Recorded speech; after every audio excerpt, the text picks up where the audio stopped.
Y'all have heard me talk about different seasons in marriage. So this episode is dedicated solely to winter because I think it's one of the worst. And it's also the season where a lot of people tend to call it quits. And quite honestly, every time I talk about it, it's a reminder for me too. It keeps me grounded. And it reminds me that my boots and my heavy coat need to stay close by. This is the Taylor Frequency. Thanks for joining my channel. I ask that you please like and subscribe so I can continue pushing out content for us married people.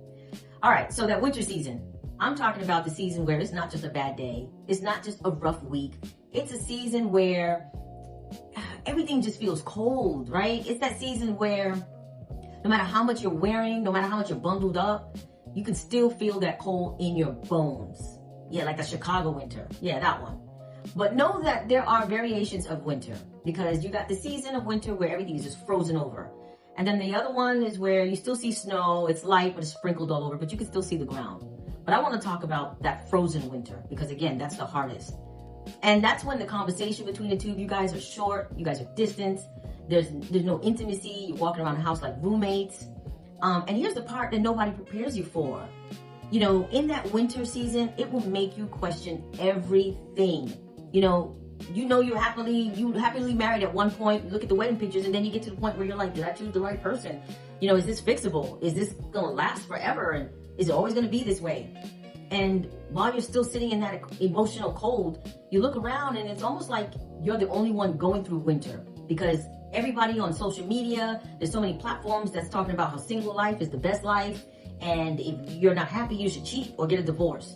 But nobody out here is talking about, although that the winter seasons are hard, they're definitely doable.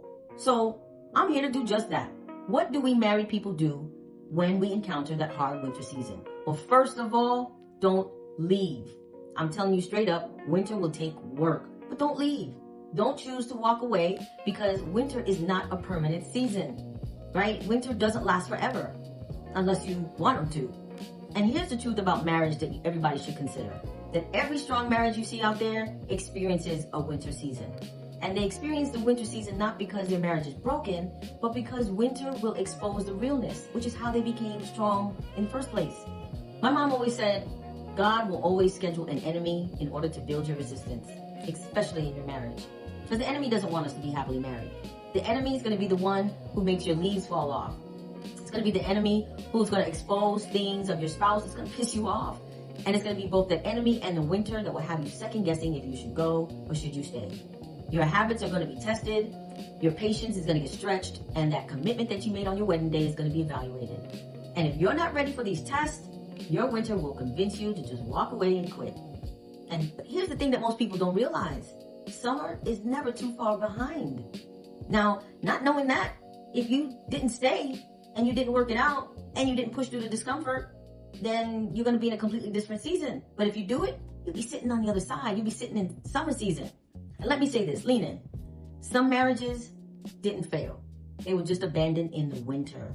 And here's another hard truth. Simply because the winter is here and everything is dying, that doesn't mean that it's over. It simply means that something is being developed, right? Because in order for something to grow, something has to die. So it means that there's growth happening beneath the surface. And it's growing beneath the surface, you just can't see it yet. But don't get this twisted, y'all. Winter, again, is not easy. There are going to be days when you both feel super, super disconnected. There are going to be some days where you're too tired to even try. And there are going to be days where you feel like you're the only one trying. But this is where your mindset has to shift and you remember your vows.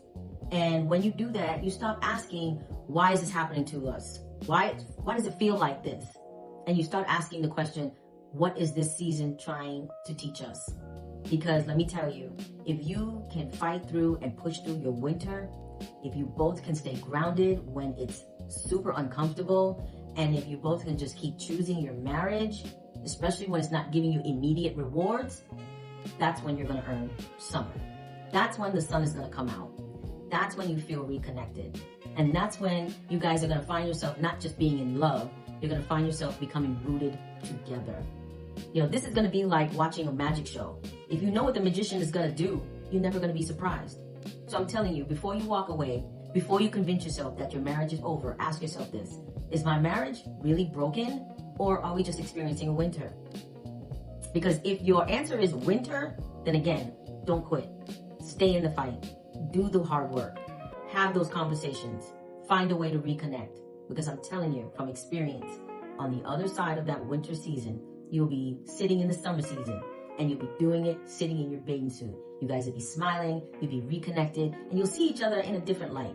So I pray that your winters are few and far in between. Thanks for sitting with me here at the Taylor Frequency, where we think out loud and we grow through it together.